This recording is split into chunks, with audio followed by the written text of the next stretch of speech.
Hello everybody, we are here live in the Dolly Cam with Rebecca Kaufman. Hi Rebecca. Nice to be with everyone. Nice to be with you too. We are excited for our latest seminar that we are having with you. Can you tell us about what we're going to learn? Yes, this seminar is a little different than things we've done in the past, but I thought it'd be super interesting for everybody out there in Ruby Lane land to understand what was happening in terms of materials and design and production at Steiff during the 30s through the 40s, which is generally considered the World War II period. A lot of people ask me, what was going on at Steiff? What did the products look like? What was the factory operational? And all of those questions. That's a whole seminar in itself. But what I wanted to share with you today is some wonderful products that were produced during that time. I'm going to give you the context of why they were produced and talk about the wonderful fabrics that they are made from. So if you see something made out of these unusual fabrics, you'll be able to put it in context when it was made, and perhaps it was also made by Steiff. Yay! We can't wait to dive right in.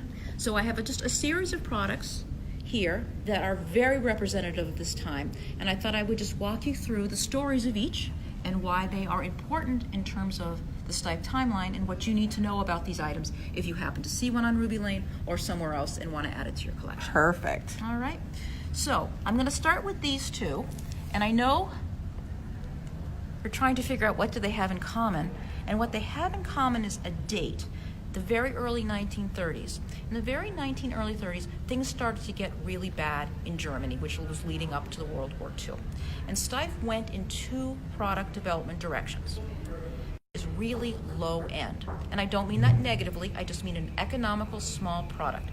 Steiff started to produce a series of woolen miniatures starting in the very early 1930s. And don't just take my word for it. He is tiny. So Rachel, how big is he? He is not even in it, maybe an inch? Maybe an inch. Now look, maybe an inch. Can you see the beautiful beak and the eyes? Okay. The tail feathers? Yes, he is so beautiful detailed. Painted feet. These were the equivalent of about 30 cents each. And the reason Steiff created these, again, was part of the two-pronged strategy. This was the inexpensive product. These were created for people who didn't have a lot of money, who wanted the product. These were also created as they didn't take up a lot of space, so you could easily display these.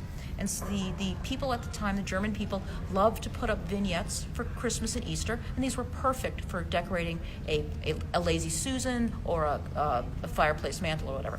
So Steiff did these lower end, but beautiful woolen miniatures. And this was the low end product. The high end product, amongst a few others, was what was called the tail moves head model. And a lot of you know the Schuko that did this, but it's also Steiff. And this is called Rattler the Terrier, and this is the smallest version. And I know he looks a little tired, a little rattler, but these were considered very high end. It's a very complicated internal mechanism that allows this. And he's really very, very sweet. He's got his original collar and beautiful eyes. He looks like a terrier. He has his button and such. And these were made in Steiff's most popular patterns, including cats and dogs, a wonderful lamb. I've seen a number of delightful patterns, bulldogs and such. Anyway, so this is low end and this is high end, and this is one of the strategies that the company did in order to remain viable and create products for both branches of the new order in Germany. The other thing that Steiff did is it took around in the 30s, it took very popular high-end designs and made them much more economical and easier to produce. Now, I know you all met Bub last year, but he got such a great response and he's such a ham, he wanted to come on the camera again. Bub is an example of what's called an animal doll. But what this animal doll is, it's very prototypical to production during a poor time. He's incredibly simply constructed. He is head jointed, but nothing else. He's on a very simple, almost a velvet-like body. And these are all generic bodies with an animal head. So this was a very economical way for Steiff to produce a vast number of SKUs or different products for the line. It was basically 3 sizes of these dolls or so with different heads and different outfits. So it was a way to beef up the product line without actually having to beef up the product line. So this is one way that they approached shortages in fabrics, shortages in resources and such by simplifying and creating multiples of the same item. So we love Bub. We love Bub. He's such a good little traveler. He's my traveling doll. He's no worse for the wear. I mean, think about it. This was made during a bad time, with bad materials. He's survived. He travels the world with me. He does. He's He never goes looked everywhere. better. That's how durable and fabulously made Steiff items are. I want to share with you another really interesting item that your viewers may or may not have seen before. This is an elephant, obviously. It's a play elephant. It's a Steiff design that was very popular at the time. It has a very babyish look. If you look at the face, he's got an open mouth, and he's got the felt backed eyes. He's very youthful looking. He's very charming. There's no tusks. He's very childlike. This was designed for a child. This really would have been produced in a much higher end material like felt or mohair. But what you're seeing, because this was produced not at a good time at all, this was produced in the 30s, late 30s, is the elephant interpreted in what this material, which is like it's almost like a curled wool. It's a very unusual. It's like a bumpy. You need to. Can you put your camera next to? Can you feel it? I'm trying to describe it. I can't even really describe what it is. It feels kind of like a rug in a way. Yes, but it's not like mohair. It doesn't have pieces. It's like clumps. Yeah. It's like clumps, and you'll see the black background. Getting real close so the viewers can see it. And it's got it is a woolen material, but it's all clumpy and it doesn't move. Unlike mohair that jiggles when you do it, it doesn't move. And there really was very little material that was high quality. Here's a very low quality material on the pads here, and a tiny touch of felt in the mouth, a little bit here. But the other thing I wanted to show you, made out of very transitional materials, wartime materials. But despite the fact the times were terrible and the materials weren't great, Steiff did an extraordinary job of adding in details that really add value. Look at that ear. So look at this beautifully shaped ear. And they didn't have to do this. This takes time, this takes money. There's these beautiful stitches giving it definition. Can you catch that? Okay. Oh, yes. All right. And it's just very elegant.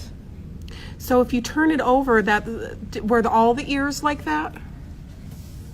On this particular model. They Yeah. would do what they could to give Stutch a beautiful touch.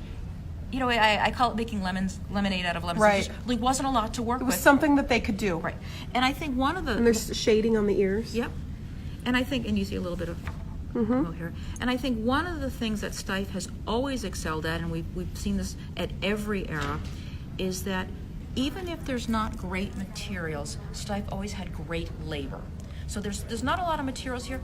Wonderful labor to do this.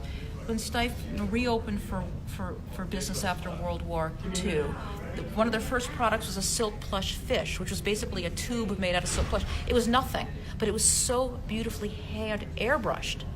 So it wasn't necessarily the materials; it was the labor. It was the TLC that went into what they could work with.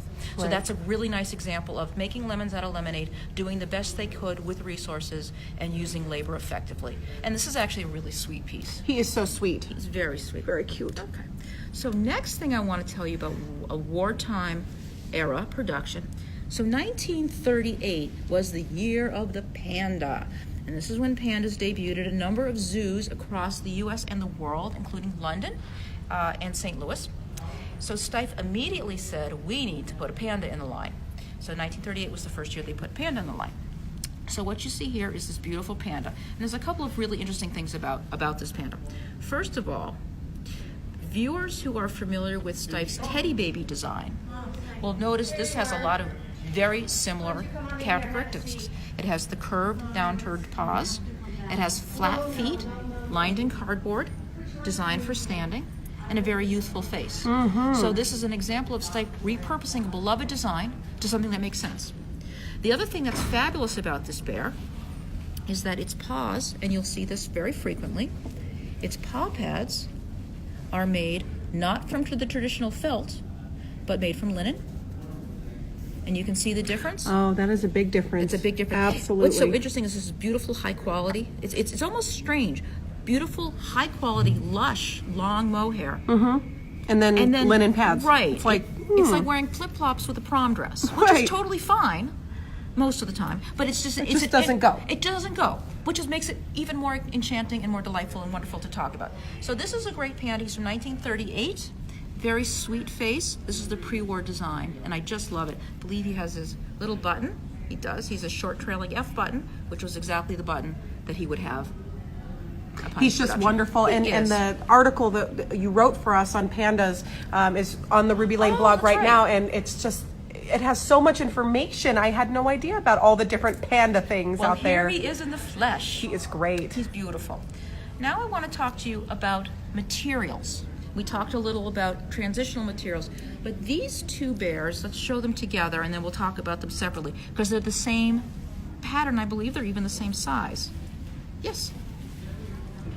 And you see these wonderful bears. Cute. Okay. And when people look at these bears, oh, they look like Steiff Bears. Well, they do. What you see here is an example of Steiff Wartime Production. And this particular bear, this one is probably older. Oopsie. Wool plush is a very durable material that was used in the place of mohair. From the mid-1930s onward, you see a lot of it. And Rachel, if you touch it, you'll see it feels like almost like a coat. Like you wear a jacket out of this. Unlike mohair, which is prickly like a hooked rug, this is very continuous. And this generally has a very old-fashioned look to it. So wool plush is very, very common in the line as a substitute material from the 30s onward, and Steiff used it on its most beloved and popular patterns. And clearly, this is a classic bear. Classic. He's got very, very 1930s proportions. When you see something from the late 30s, a Steiff Bear, he's very long and lean. He looks a little pensive. You see, he doesn't look, I mean, he's lovely and you wouldn't. He's not necessarily smiling. He's not smiling. He's pensive. He's got, you know, the distinctive traditional proportions, still pre-war, but he looks, I always found things from the late 30s looking a little distressed. And that I mean by their presentation and their attitude. So you can he's got a perfectly 1930s presentation. His materials, wool plush, if you said something in wool plush, usually quite lovely. Wool plush is a neat fabric because it ages really well. Unlike things like artificial silk plush, which I'm going to talk about in a bit, which loses its sheen and kind of looks ratty quickly, this generally tends to look pretty nice for a long time, and you can clean it, which is nice. It's very hard to clean artificial silk plush. You'll see his beautiful, beautiful shaped the embroidery is still it's beautiful. Beautiful condition. And it's another example. There wasn't a lot to work with. This is not great material. We're going to give it our best shot on the details. And he's just a lovely bear. He's just a love. He is just a love. We just want to cuddle with him. He is. And he's in great condition. These pads are all original and are felt. There's a little tiny thing there, but that's fine. He's just lovely. So he is wonderful, and I love the color. He's white. And just as many viewers know, he's white. This is a brown embroidery. When you have a white bear, you're going to have brown embroidery. So I would put in the 30s or early 40s. This particular bear, who is his cousin, you see it's the same design.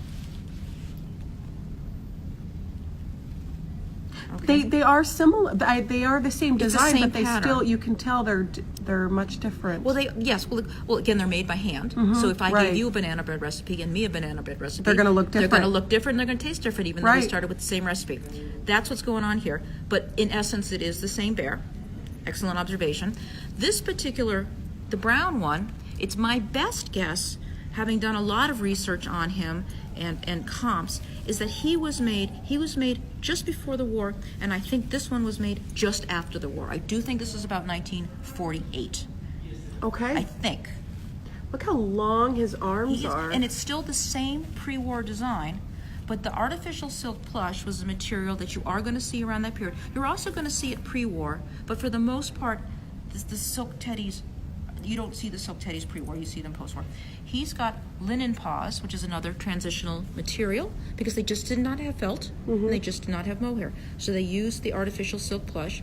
And the best way to see the color of this, and it's okay, we're all friends, is you can still see it's very nice here. You see it's shiny, and you see it moves nice. And you always look where the sun don't shine to see the original color and texture. And so you'll see if you put your finger here, it's really soft and it's very silky.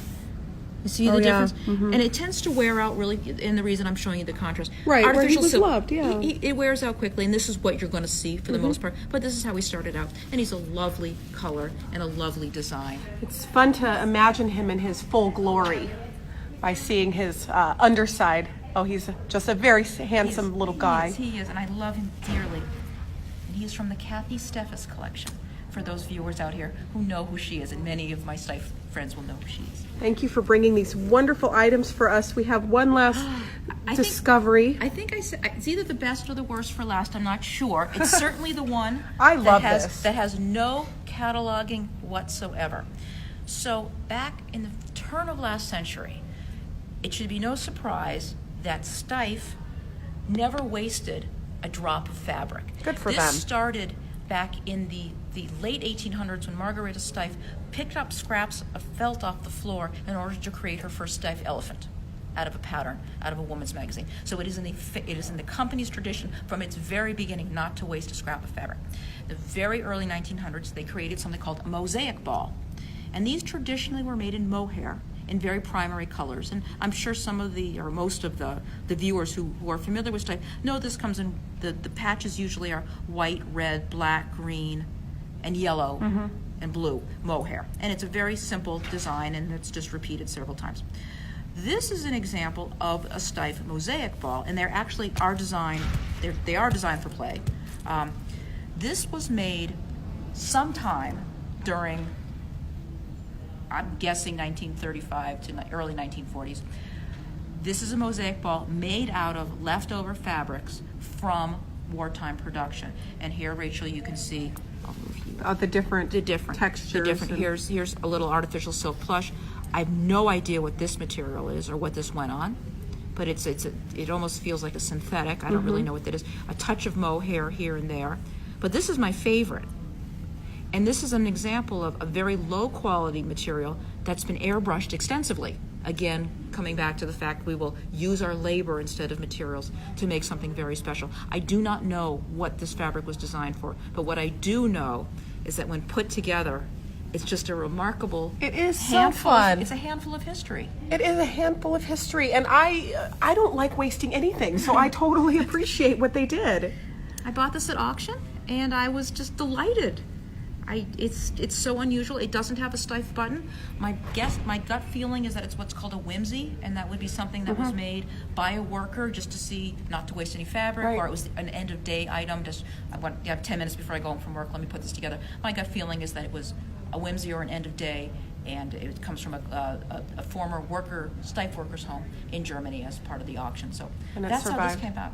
Yeah, well, thank you so much, Rebecca Kaufman. She is Steiff Gal's Vintage Museum and Marketplace on Ruby Lane. She brought all of these wonderful things. This is a pre-recorded video that we are doing here live in Phoenix, Arizona for the 69th annual convention. And you have been a very busy gal out here. It's been my pleasure. I hope you all learned about this wonderful period. It's not a great historical period, but from a collector's period, it's truly a gold mine. It is. Thank you so much, Rebecca. My pleasure. Thank you. Bye-bye. Teddy hugs.